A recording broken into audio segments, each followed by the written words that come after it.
Welcome back, everybody, to the Kentucky History Podcast. It's me, Jameson Cable, again. And for today's Kentucky Spotlight, we have musician, singer, songwriter, and most importantly, Kentucky native Kelsey Waldon here to talk to us about her recent released album, White Noise, White Lines, and much more. Kelsey, how are you doing? I'm doing great. Happy to be here. Oh, well, thank you. I'm glad we finally got connected and got this going on. How's it with the current situation of the world? Anything crazy going on in your neck of the woods?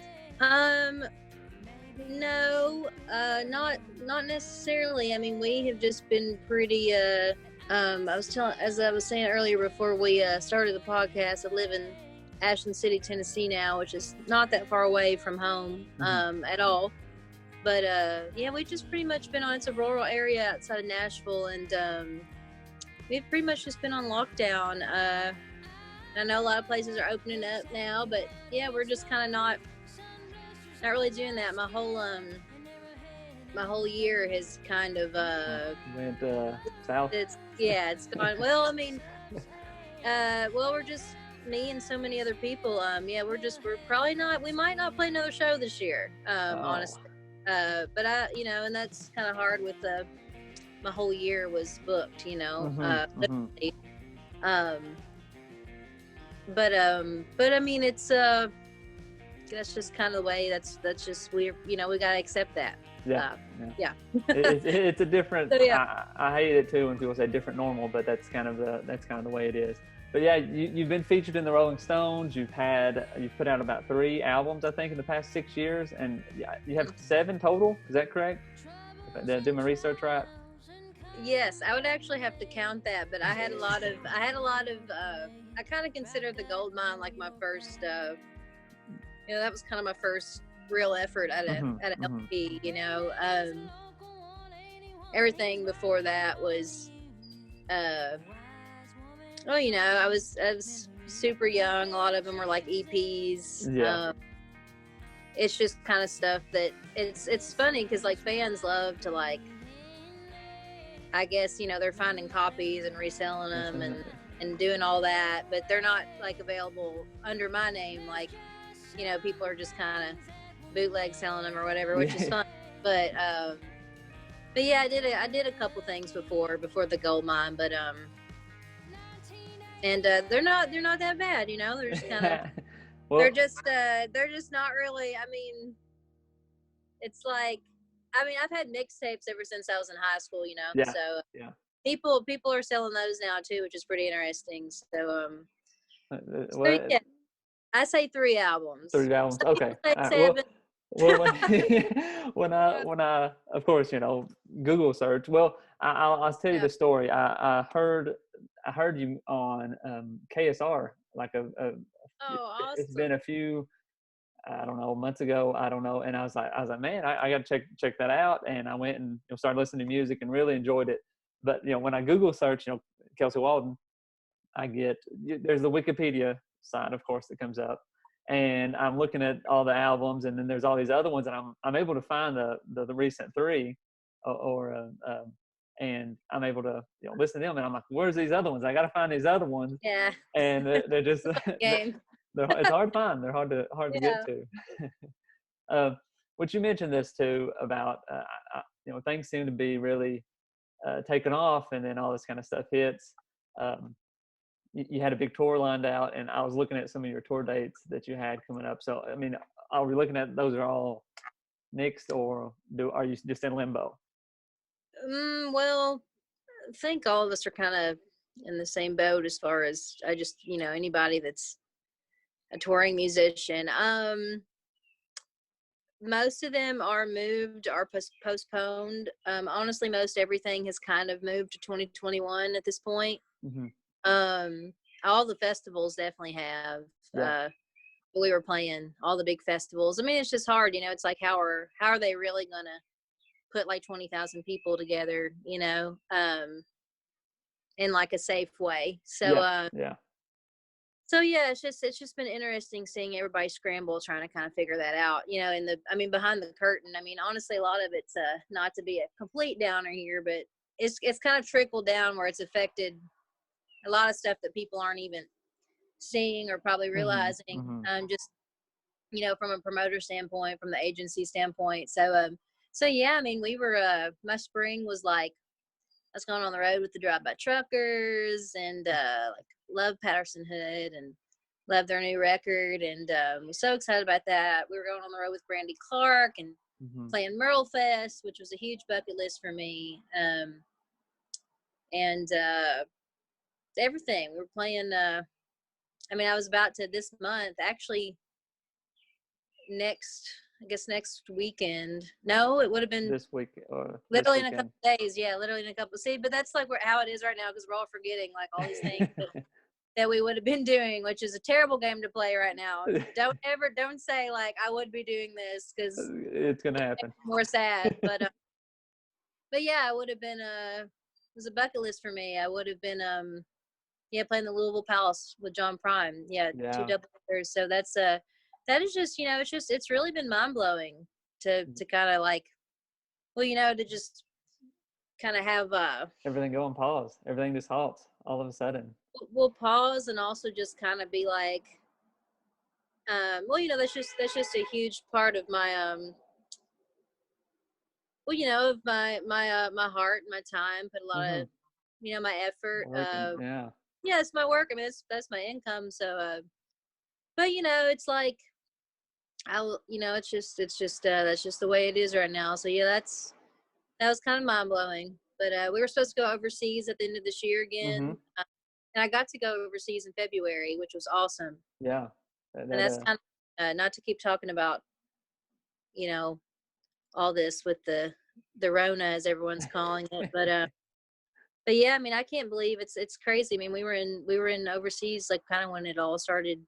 So that was kind of interesting. And I assume they had to rush you all back, say, hey, you guys got to get back, or I mean, well, yeah, I mean, that was kind of the weekend. The way we had to get back actually was because we were about to meet John in Belgium, and he ended up having to have a hip replacement, and really quickly, and had to be rushed back to the U.S. So we came back a week early. You know, it's like, it's crazy. It's like, if only we, you know, we had no idea what was to come, you know, all the like, and it all happened so fast. I mean, but yeah, we didn't have to be rushed back because of that at all. When we got back, we were kind of just like, wow, this is serious. Like we didn't really even think about it that much, honestly. And, you know, and then, yeah, we realized real quick how serious it was. Yeah. Well, I had my side of that. My wife, it was like in January, I think, or maybe it might have been in the middle of February. I can't remember. But she asked me, she said, hey, you know, are you hearing about this coronavirus in China or whatever? And my exact words were like, I'm not going to worry about it till it's here. And like the next, and like 2-3 weeks later, it was like everything was just shutting down, and that's the way it was. I hope. I mean, I looked at some of your schedule, like some of your tour dates, and I was like, Somerset, Kentucky, July 17th. I was like, that's perfect. I could be there in, you know, 30 minutes. I live real close to Somerset, but it just they moved that. They moved that festival, to 2021. Okay. Yeah, that was Master Musicians. And I had some friends who went to school in Somerset, so I went to that festival long ago just as a fan. So it's cool to be able to. Yeah, well, that's probably, I would think, one of the coolest things as far as, you know, any profession you have, but meeting those goals. I mean, is there anyone? What's the biggest one you could say that you thought never would happen and you've got to do? I'm not sure about thinking it would never happen, but you know, obviously playing the Grand Ole Opry was a huge deal for me, just as someone that, you know, my heart is just kind of, I mean, there's all kinds of different, obviously, musical influences. It's, you know, it's all in there, soul, country, and bluegrass, and all the things. but country music is just it's just a huge part. It's just a huge part of my life. So it's like we used to come to Grand Ole Opry. My granny and I, when she's such a big country music fan, and we'd come to Nashville when I was a kid, and and so I dreamed about that, and so it's amazing. I've got to do it. It's only 3 times now, but that's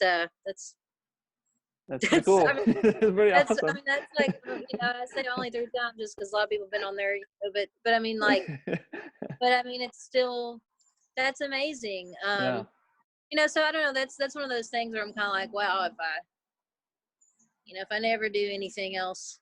You did that.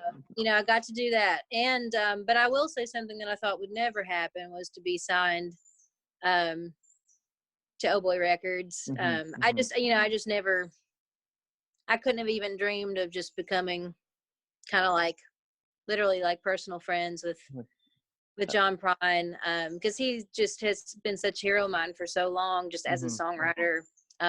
Like literally was one of my first, I tell people all the time when I started collecting vinyl when I was in high school, my first 3 records that I had, they were hand-me-downs. It was Pink Floyd, Dark Side of the Moon, Led Zeppelin 3, and John Prine's self-titled record. So, I heard that when I was like 16. And so, yeah, that's just mind-blowing. And also just like getting to do this for a living has like, it's like, I don't know, it's like I worked so hard to get to this point, and that's just kind of, and not everybody gets to do it, so it's just been, that's been something, that's a simple thing, but just getting to play like all these bucket list theaters and stuff, and it's just amazing. So people come and enjoy your music. It's just like any sort of art form. If you're having people that are enjoying it, that's going to be uplifting as well. Now some of your songs, and I know typically a fan has a good song. Probably if I had to pick a favorite, I'm going to say, I've got away, traveling down this lonesome road. As a musician, do you ever pick like a favorite song of your own? Like, this is my favorite one, or are they all your babies and you love them all equally? Like, I'm a teacher. I have a bunch of students. I love all of them equally, but there's some of them. Oh, yeah. Yeah. No, I understand. I understand exactly what you're saying.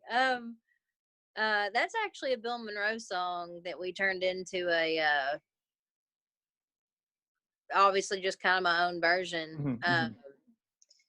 But no, I think they're definitely all my babies. I get asked this a lot, and I think that just a lot of times they take on different life forms. Like I don't really have, songwriting for me is such a therapeutic experience. Like, and I don't know, a lot of times it's like I'm trying to make sense of the world around me, or something like that. So it's like, I don't know, they both, some nights like different songs hit different ways. It's like it shows, like I'll just be like, damn, like that one was like my favorite tonight, or but they're all, I can't really choose, like I think that fans, it's great because that's how it's supposed to be. Like they all have their favorite ones for different reasons, and I think that's how it should be. I'm not really concerned with like having a hit or some kind of like, I'm more concerned with like these songs becoming kind of like a fabric of your life, and just because that's how all my favorite, how all my favorite artists were. So so yeah, it's just like different. I think different ones kind of take different life, and I think a lot of the old ones, even sometimes some of my oldest songs, like we'll just play them now sometimes, and they'll take on a whole different energy, So that's like really inspiring. So yeah, they're just no favorites really. No favorite. I get it. I tell my students ask me, they say, "Am I your favorite?" And I tell them, "You're one of my favorites." That's you don't want to make anybody feel left out. You're one of my favorites. I like that. The other song that I have to bring up, because, and Well, and I agree with you 100% with when you're looking at songs and musicians. You know, it's that connection you get by a certain song, or just, you know, the lyrics, or even if it comes down to just the rhythm and melody and that sort of thing as well. When you're writing a song, like what, I don't want to you know, sound too cliche, but what do you pull from? I guess whenever you're writing a song, is it just boom, comes to me? How's that go? Everything. It's just I get inspiration from everywhere. I mean, you know, sometimes I'm even writing about other people or another character. You know, or some ways I'm even writing about myself, but using another character to explain it. Living vicariously through that, or Mm-hmm. like a lot of times though, it's just like, I mean, it's just, you know, things that are on my heart. I don't know. I never sit down and just say, oh, this song has to be this song has to be that. I think that's Mm-hmm. pretty boring. And I think that's pretty, I think that's Yeah, pretty like, that's pretty lame, right? well, I mean, it's just like, I don't know. I don't sit down and say, oh, this has to have all these rules and this has to have, you know, I don't really think that's how great art gets made. And I'm not saying that's what I do, but I'm just saying that that's just I don't think any of my, you know, any record that's like had a huge impact on me, I feel like it wasn't made with those type of rules, you know. Mm-hmm. Yeah. So yeah, I just it comes from everywhere, you know. We used to do these practices. uh I actually have I actually have a degree in songwriting, which doesn't mean anything. Doesn't mean anything. That doesn't make you a songwriter. Yeah, Just yeah. putting that out there, like a piece of paper that says you're a songwriter, does not I agree with that make totally. you one. But I just am talking about this only because I was lucky enough to get accepted into Belmont long ago, and I graduated from the songwriting program there. Anyway, the reason why I'm saying this, I went to West Kentucky Community Technical College Woo first. So woo, KCTC. yeah, yeah, and that's how I was able to even do it, because I didn't even, you know, in high school I was not like, I mean, I could have been a much better student, but Yeah, you I got by. wasn't. Yeah. So anyway, I had to go get my associate's degree. But anyway, when we were in the songwriting program, you know, they'd give us all these challenges. They'd be like, go read the paper, go read the newspaper, and then come back and write about it, Mm-hmm. or just find one story that, you know. So I mean, I don't know. It's just like, I guess my point in saying that is that I started learning that you literally can find Something. inspiration anywhere. Yeah, yeah, Yeah. So yeah. Well, and yeah, I mean, I'm not a songwriter or in any sort of manner, but you know, with the just writing and getting to sometimes, the difficulty, I guess I would say, to write a good, you know, song, it's quite difficult. I would not I would not venture, or I would not. There's a lot of talent there, I guess is what I'm trying to say, to be able to write yeah. your own music. You know, I know there's a lot of musicians, or however you want to put them out there, and Mhm. I'm always a little, you know, turned off if they don't write their own songs, or if they're just, you know, if it's, Yeah. and not, you know, obviously doing a cover is a completely different scenario, but I'm just saying, like, you know, if they're not writing their own songs, then, you know. Yeah, well, if I do a cover, I have to make it my own, and Hmm. I kind of do it for specific reasons. I don't, um, you know, and Willie Nelson and Waylon and all those guys, they always covered each other's songs, and you know, Hmm. Willie would always make, you know, songs his own. I really think the thing with doing covers is just maybe for me choosing something that's not so obvious, or maybe bringing this person's music to Hmm. an audience, you know, where A different they're like, audience, or wow, I'm gonna check this out. Like, yeah. you know, when I did the Ella Belle Reed cover, who's one of my favorite mountain singers, when I did that on White Noise, it's the only cover I did. It's at the end of the album, and you know, people were just like, wow, what is this song? And you know, then they go check out Ella Belle. I mean, it's just Yeah. I don't like, but I don't like, you know, yeah, I don't. It just has to be very specific for me if I'm going to do a cover. I just have to Hmm. kind of be able to make it my own. So that's Yeah. still, so in that way, that's still kind of a creative expression for me, you know. Hmm. But yeah, songs. I've only really been interested in writing my own songs. I mean, that's kind of just that's really how I started. I didn't even think of myself as a good singer. Like when I started when I was really young, like in middle school, I didn't think anything about singing. I just wanted to write Mm-hmm, songs. mm-hmm. And then I don't know, singing kind of came after that. Yeah, Yeah. one thing at a time. Yeah. Yeah. Well, another good example you have. You're talking about when you kind of cover a song and make it your own. Yeah, another Kentuckian, Sturgill Simpson, "The Bloom."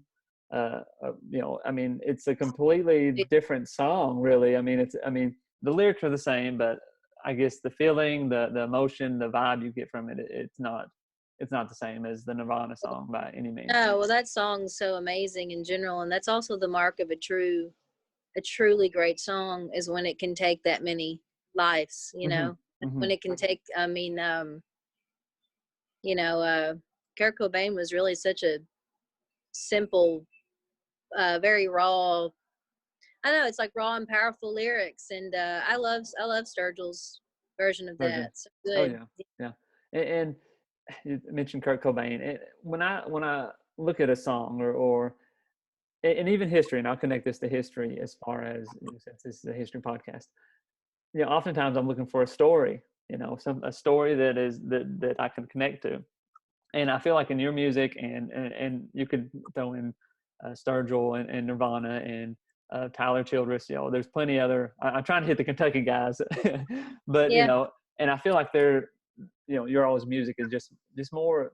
It's a story. There's something there to connect to. It's not just you know a lyric or a catchy tune or anything. There's a bit more there, which is I admire that a lot more than something that something they're going to be playing on Kids Bop, which I listen to all the time because my daughter. Well, um, yeah. so another song I got to talk to you about is Kentucky 1988. Yeah. Where's that one coming from? I mean, it sounds very Kentucky related. Yes. Well, it's that's because it is. Um, that song is just it's about my upbringing. I feel like I actually got the title kind of inspired. Well, that's the year I was born, Hmm. 1988, but it also had this really cool color to me. To I don't know, just like the year 88 felt really cool to me anyway. And that's the year I was born, and I felt like I had not really written. I say this a lot, but it's the easiest way I know how to explain it. I didn't really have an origin song. Like, I mean, obviously, it's like Kentucky. I think shines and shows through everything I do, and it's like clearly the influence is there. But I didn't have the song that was like, well, here's Here's like Kelsey. detailed, here's like detailed of like the beginning, like Hmm. Hmm. here's like my coal miner's daughter, like here's Yeah, yeah. here's like my, I didn't really have a song like that. And I felt like I said, I felt like a lot of my other albums were kind of um vague in that way. I just kind of wanted White Noise to be more about kind of my origins and everything I'd want to say if I was to like leave this earth tomorrow, or Hmm. and I'm still of course trying to, that's growing all the time, but yeah, I didn't really have that song, and actually kind of got the inspiration from the title from a Larry Sparks tune, and a Tom T Hall song. Tom T Hall has a song called Kentucky. It's like 1492 or something like Hmm. that. Hmm. I can't believe Yeah, I'm probably really butchering 92 that. sounds. I'm a big Tom T fan, but then Larry Sparks has a song called Tennessee 1949. Hmm. I don't know, it just felt right. I was Yeah, like, Kentucky 1988, year I'm yeah. born. There There you we go. go. It's good. Yeah. It works. Hey, there's three, I guess, three good things that came out of the '80s: me, you, and Star Wars. Yes. Oh well, Do what? Those are definitely the most important. Yeah. I'll throw in Metallica too. I'll throw in Yes. Metallica. Yeah. Well, here is, I mentioned Metallica. What would be something that you listen to that everybody probably was like, you're listening to that? Is there anything out there that you just is completely off the wall? I like a lot of heavy metal. That's something that's probably off the wall. So is there anything like that you listen to? Like right now, Or or anytime? honestly, well, I was gonna say when I was in high school, I felt like when I was getting into, like, really getting into like kind of obscure country music, it was Mm-hmm. like all my friends were like into emo and stuff, and they're like, "Why are you listen? Why are you listening to that?" And then it was like, and then obviously, of course, now they're all gone back to, I'm like, yeah, y'all came around real quick. You came home, yeah. I was before Yeah, you. Don't try to act cool now. yeah, but I don't know if it'd be off the wall. I mean, I'm such a big music fan. I mean, but probably maybe that would surprise people is like I love a lot of like really good hip hop. Mm-hmm, Uh, mm-hmm. I don't, I mean, like I love like Kendrick Lamar and like Erica Badu is like one of my favorite Mm-hmm. like R&B artists. She's just so amazing, really inspiring. This artist called SZA, I love. But I've always loved like R&B and stuff. Mm-hmm. It's just got to be good, I think there's kind of like substance. There's like, in every genre, there's good and bad. Yeah, yeah. So Yeah. yeah, There's those music. There's some that like I'm not gonna listen to. I'll give it a shot. I'm pretty open about my musical types. Um, yeah, when it comes to, I guess the term would be pop country. I'm not the biggest fan. I'm a lot more like, let's get some. Where's the real country at? well, that's because a lot of it's terrible.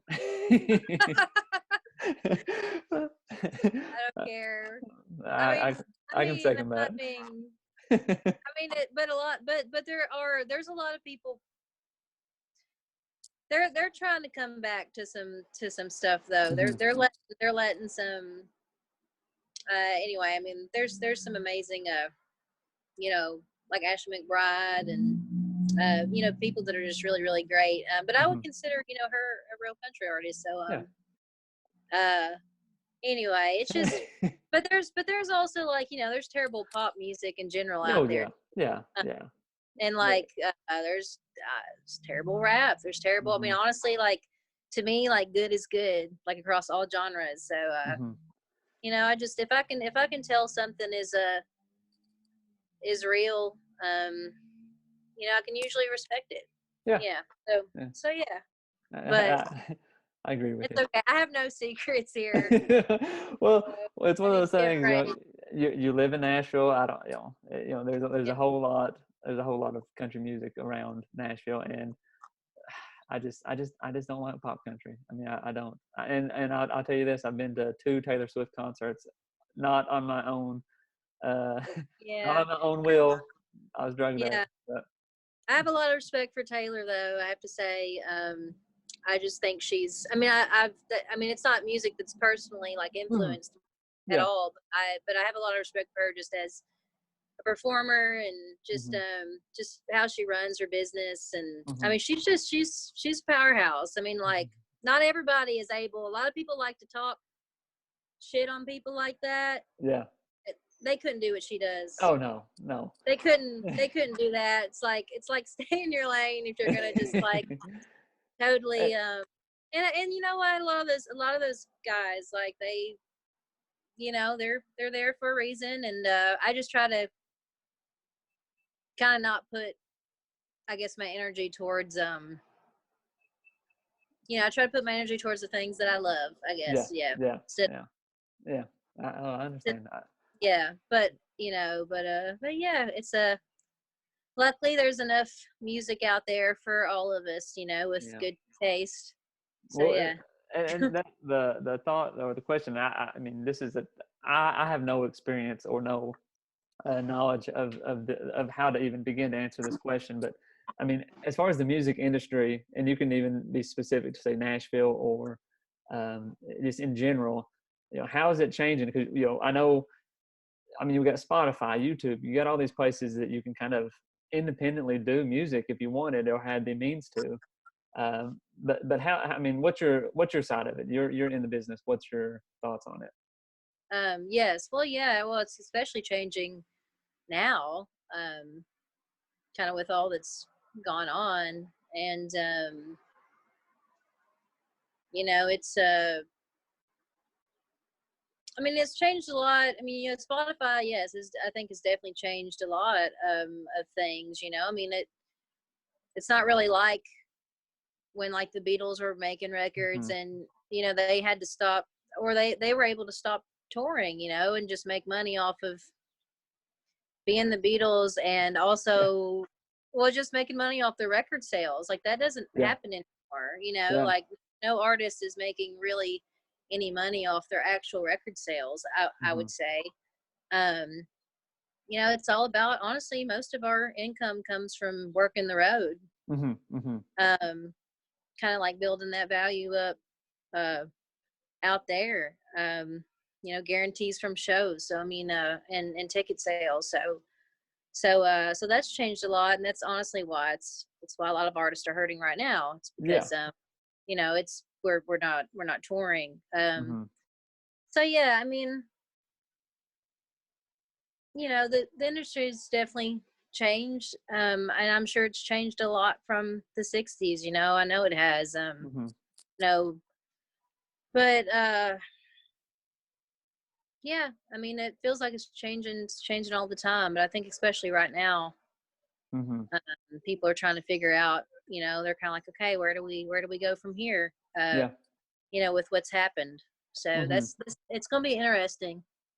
Yes, I think which yeah, I guess the thought behind the question is, typically, you have an album and you sell it, and then you go on tour, and Yeah, now people don't necessarily have to make an album. They can just make one song and try to put it out there, and so forth, or just do yeah. vice versa and try to just tour.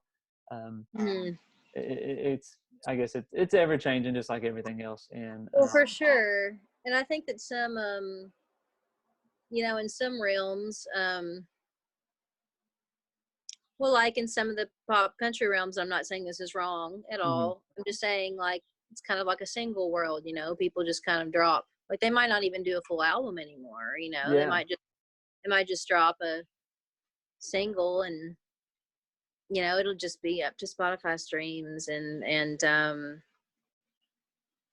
but I mean, there's still room for what people like myself do, and this is just because of my personal taste. It doesn't hmm mean hmm anything wrong.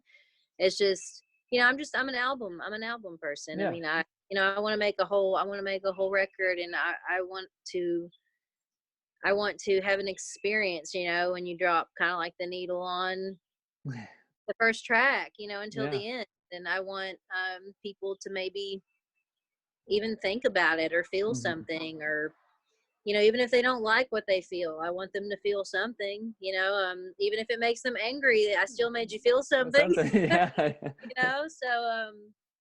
So yeah, I mean, it's that's kind of where I'm at, but it's changed, and everyone's had to keep up with the times. I mean, it's changed for country artists, hmm obviously. It's when you have people like, artists like Emmylou Harris now being played on, Americana formats. I'm just saying, I'm talking so businessy right now, but I just mean, like, it's a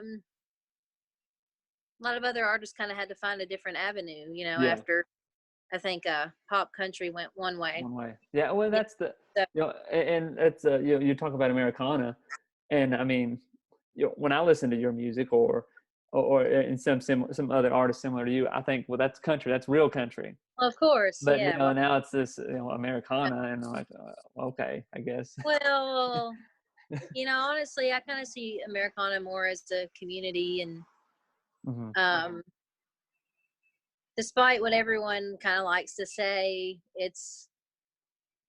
it's almost like it kind of had to be made to give a home to, like, where are these other artists going to go? But I know there's a lot of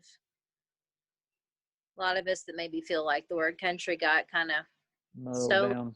Yeah. But I mean, but I mean, like, the point, the simple fact is that, like, to me, I will always be a country artist.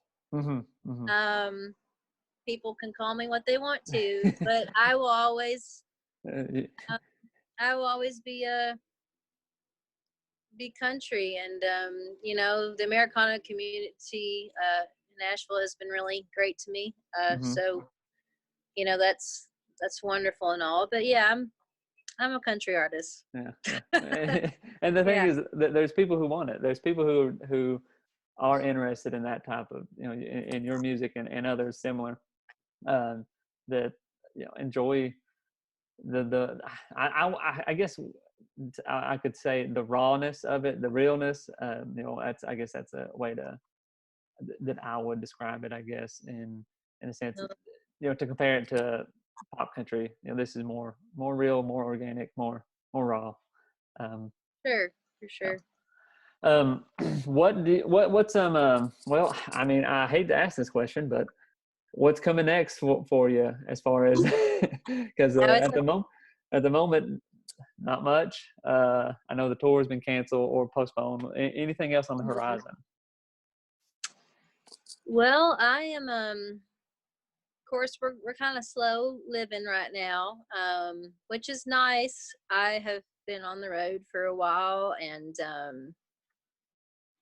so a pause isn't so bad, but I really do truly do miss it. But besides all my personal projects at home, I mean, we've got chickens out here. Obviously my garden is immaculate this year. I grow one every year. It's way more immaculate this year, though, because I'm like kind of going over the top.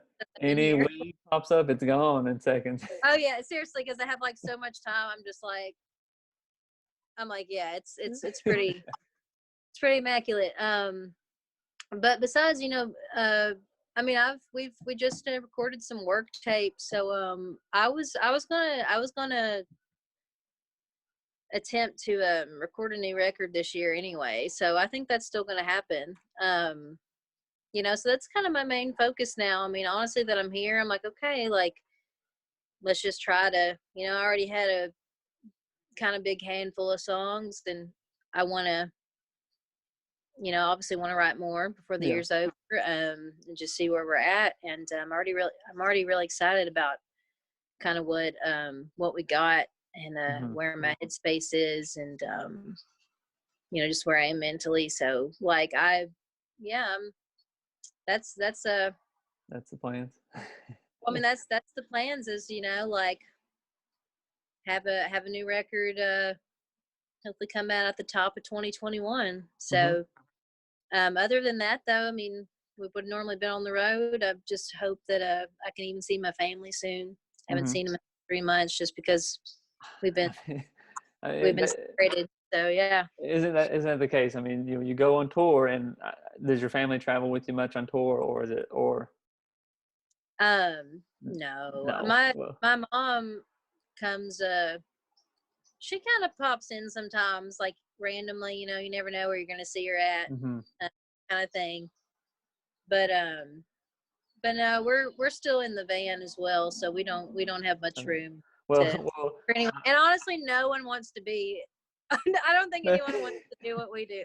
You know what I mean? Like, I don't think anybody. It's not as appealing as it sometimes like my boyfriend. Yeah, I mean, my boyfriend works, and I mean, he's an engineer, a studio engineer, and he mixes and produces, and but he's always like, I mean, it's just like what we do is just hard work. I mean, you're moving from one place to the other, and honestly, it's not really that fun for anyone else except us usually, because just because it's like you're in a routine, and you kind of got to go from one city to the next, and just be kind of on your toes, and the shows can be pretty tiring, but also they're a high, so it's like Point is nobody really usually wants to hang out. Like my little brother is like, I'll just stay home. just FaceTime me. Yeah. Yeah. Yeah. Well, the irony of it is that, you're on the road all this time, and then now you can't be on the road all this time, and then yet you still can't go and see everybody and hang out. No, it's hard. Yeah, I know.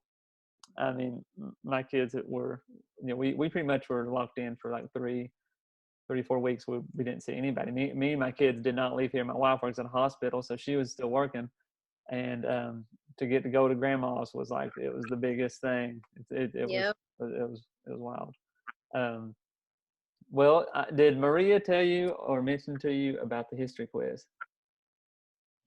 Yes, she did. Are you prepared? I'm not sure. Maybe. Well, I'll be surprised. You might be surprised. Okay. I've taken a few. That my family did we'd get like a county book like every. Gosh, yeah. Like things that Yeah, one of those county books. Well, yeah, they have like my ancestors and like my great grandmother. Yes. Yeah. Yep. Yeah. I got one in my house. I don't have the OG one. I should get it from my granny, but I have one. I have a Carlisle County and Ballard County one. Oh man. Yeah. Oh, you got it going on. So you're gonna do fine. Okay, well, you might be the first person that passes. Is it about Ballard or is it about? It's about Ballard. Yeah. Okay. Yeah. All right. Now, you might have to help me pronounce all these words. All right. First question: who is Ballard County named after? I do know this. Okay. Is it Bland Ballard? Bland Ballard. Very good. Very good. This is honestly, it's kind of like makes me feel weird. Okay. I'm just why would anyone else know this? I mean, but you have to understand that, like, my family's generational. They're, we know almost everybody. I graduated from the same high school. My parents did, my granny, my granddaddy. Anyway, so we'll continue. Well, when was Ballard County formed? It has to be the 1800s, probably. And actually, obviously, Jackson Purchase. I don't know. Let's say 1840 something. Really close. 1843. Oh, 1842. Oh, that's still pretty good, though. That's good. That is good. Now, okay, the county seat in Ballard, Wycliffe? Wycliffe, did I say it right? Yep. Okay. My aunt used to work at the, we know Lynn Lane, the circuit clerk there, so yeah, the courthouse. When and how was Wycliffe founded? Oh,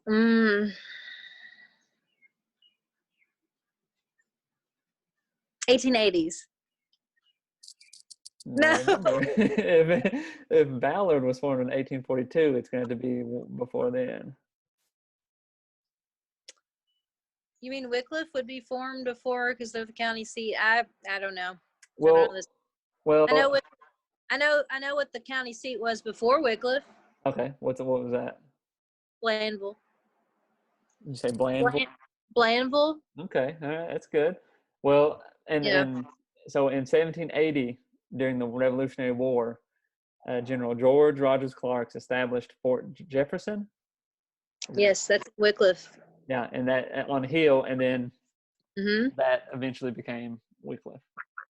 Yes, there's a huge. There was also a huge Chickasaw massacre there. Same hill. There's a sign. That's where there's a cross there now, the Fort Jefferson Memorial Cross, and my granny had a lot to do with like putting that up there. It's where the Mississippi and the Ohio come together. So. Next question. Yeah. What two rivers border Ballard? Easy peasy. Mississippi and Ohio, which honestly kind of was one reason, in my opinion, I think Ballard is very unique because those two, they always said the musical influence, especially blues, they'd they'd always say like bluegrass came down from the Ohio Valley and blues came up from New Orleans, Mississippi. Yeah. So Valleys that's of the connection. Yeah. So you're gonna get this one. You've got all the other ones. You've got you're achieving way above par. well, I'm a nerd, so. So what's the largest city in Ballard County? The largest city, well, town, I guess. not Town, a city. town. Probably no, I would say Wycliffe or La Center. Probably Wycliffe. No, wait a minute. It's not Barlow, is it? No. Kevel. You were right the first time. La Center. Oh, okay. Well, yeah. La Center. Well, yeah. See, we always thought La Center was like town. We'd be like, we're going uptown, people. Well, we'd always say, La Center, meaning the La Center of the universe. Yeah. The streets of LA. So we used to say. Oh, that's so good. Mount Vernon. We always call it Mount Vernon MTV. We can go to MTV. Yeah. Well, my grandma has a hair salon in La Center, and it's the main street is where all the kids used to like. We considered La Center pretty. It's funny because like Ballard's a really rural county. The whole county is really rural, but like when we were kids, it was like La Center was like if you were a La Center kid, it was like, whoa. Oh yeah. You're like a city. You're like a city. And it's not even a city, like it's not even close to a city. Like it's not even it's still so rural, but it's funny to me that when we were kids, we thought La Center was pretty like uptown. Yeah. And that's where the grocery store was, and like the main grocery store, Whipple's. It's called Greg's now, Greg's Supermarket. But yeah, my grandma has a hair salon right across from the main grocery store in La Center. Yeah. She probably knows everything going on in the whole county. Oh, she knows. Yeah. She knows everything. If you wanted to know what was happening, just go to the hair salon. Go to my grandma's hair salon. Yeah. My niece was just talking to her earlier today. She said she went up to my grandma's, which would be her great grandma's, and said I was telling Memo something. I told her not to tell everybody. Or not tell anybody. I was like, that's not holding. You got 2 hours and the whole county's gonna know. Yeah. I guess the reason I said Kevel too at the end is because, and I chose Wycliffe second because it's right there by Illinois. So I thought, well, maybe more people live. And in Kevel, that's the closest to Paducah. So like actually now I feel like a lot of people have moved. But my mom lives in Paducah now, Paducah proper, but you would have thought that she moved to California. My granddaddy was alive. You would have thought he literally was like, well, I guess we'll never see you again. I was like, well, she's only 30 minutes away. What do you mean? Yeah. I mean, if you're as far as Rockcastle or Lincoln County, which I live in Lincoln County now, but I literally live 3 miles from where I grew up. So, but I mean, it may take me 30 minutes to get from one side of Lincoln to the next, but I mean, it's not that far. Yep. But older folks, I guess, older times. But sure. it is really interesting because like I live right in central or South Central Kentucky, and I know tons about South Central Kentucky. And since I've done this podcast, I've learned a lot more about Eastern Kentucky. Even Western Kentucky, like I don't know as much. And we've had listeners that have commented and said, "Hey, you need to check this out from Western Kentucky." And it's just one of those things. I guess we lose sight of things, or we just don't know as much as we would like. Well, there's a lot to learn. Have you ever read that book, J.D. Wilkes, who is from West Kentucky? He's from around Paducah. He's from the legendary Shack Shakers. He wrote a book that was, the foreword was by my friend Nathan Blake Lynn, who's an amazing musician from West Kentucky. He's from McCracken County, and I've known him my whole life. And he used to be in this bluegrass band called Bon and the Mash. They were from the area. And known those guys like my whole, like, my whole life. Like we're like Ballard County peeps. But yeah, JD wrote this book. This is off subject, but he wrote this book called Barn Dances and Jamborees in Kentucky. Yeah. He goes to every county and talks about just like classic country get-togethers. Barn dances and jamborees. It like Renfro Valley's in there. Yeah. But like, there's a lot of like you'd find it really interesting. I mean, it's amazing. It talks about like the Hotel Metropolitan in Paducah, just near my parts. Which that's another thing, people forget.